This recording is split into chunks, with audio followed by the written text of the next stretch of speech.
हमें बोल रहे थे कि जाओ और जाकर अपने घरों की दीवारों पे लिख दो, तुम इस देश के शासक कौन हो, तुमको इस देश पे राज करना है। हम लोग बाबा साहब की कृपा से पक्का मकान बनवाने लगे। आज उस संविधान की बदौलत आज बड़े बड़े अधिकार मिल गए, सब कुछ मिल गया, लेकिन बाबा साहब की कही हुई बात को हमने नहीं माना। बाबा साहब ने कहा था लिख देना तुम देश के राजा हो, और हम लोगों ने अपने अपने घरों की दीवारों पे क्या लिखवाया?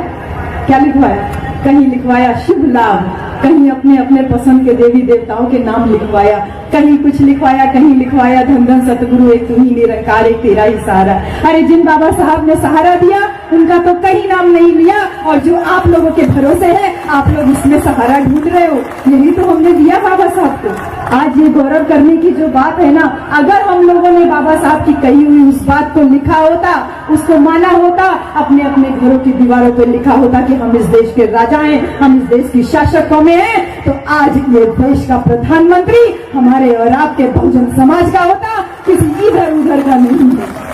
हमारे ये बहुत बड़ी बात है, बाबा साहब की बात हमने नहीं मानी, आज उसका खामियाजा हमको यहाँ पर भुगतना पड़ रहा है। कहने को तो मैं बहुत सारी बातें जो है कह सकती हूँ, लेकिन सबसे बड़ी बात यह है कि मैं बीएचयू में अगर प्रोफेसर हो गई हूँ तो आप ये मत सोचिए कि मैडम बहुत पढ़ी लिखी हैं तो इस वजह से प्रोफेसर हो गई हैं। अगर बाबा साहब नहीं होते, बाबा साहब का दिया हुआ संविधान नहीं होता, अधिकार नहीं होता, तो मैं बीएचयू में प्रोफेसर तो क्या झाड़ू पोछा की नौकरी के लायक भी नहीं।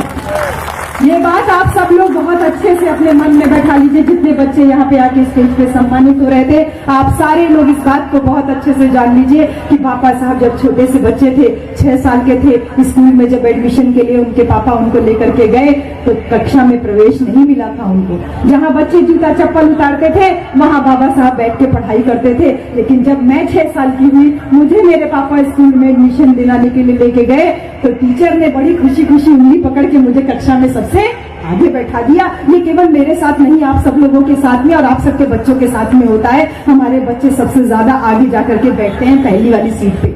बाबा साहब को कक्षा में प्रवेश नहीं दिया गया, अध्यापक कॉपी नहीं चेक करता था, पानी पीने के लिए नहीं मिलता था, लेकिन आज हमारे और आपके बच्चे बड़े गौरव के साथ में ये सारी सुविधाओं का लाभ ले रहे हैं। आप मुझे ये बताइए कि बाबा साहब में ऐसी कौन सी योग्यता नहीं थी कि उनको कक्षा में प्रवेश तक नहीं मिला, और हम में और आप में ऐसी कौन सी योग्यता थी कि आज हम लोग कक्षा में सबसे आगे बैठते हैं। हमारे बच्चे सबसे आगे सबको धकियाते हुए कहते हैं पहले मैं पानी पी लूं, पहले मेरी कॉपी चेक होगी तब तेरी कॉपी चेक होगी। ऐसी कौन सी योग्यता थी हमने?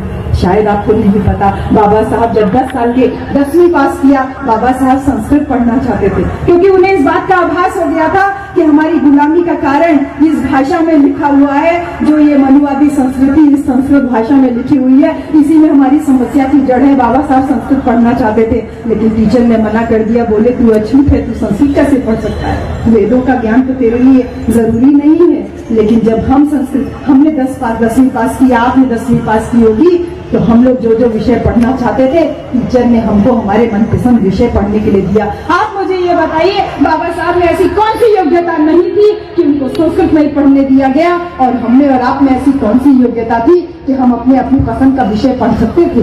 बाबा साहब जब नौकरी करने गए बड़ौदा के महाराज के यहाँ, तो जो बिछे हुए टाट थे वो समेट लिए गए कि एक अछूत का पैर पड़ेगा तो वो गंदा हो जाएगा। बाबा साहब जब पानी मांगे तो चपरासी ने पानी देने से मना कर दिया, लेकिन जब आप और हम नौकरी करने के लिए जाते हैं तो वही टाट हमारे सम्मान में बिछा दिए जाते हैं। हम चपरासी से पानी मांगते हैं तो शायद एक साथ 2 चपरासी 4 गिलास पानी लेके भाग के आते हैं, साहब पी लीजिए, साहब मेरे गिलास का पानी पी लीजिए। आप मुझे ये बताइए बाबा साहब में ऐसी कौन सी योग्यता नहीं थी कि उनको उनके लिए जो टाट बिछे हुए थे वो समेट दिए गए, उनको पानी नहीं मिलता था, और हमने और आप में ऐसी कौन सी योग्यता है कि हमको जो है एक साथ 2 चपरासी 4 गिलास पानी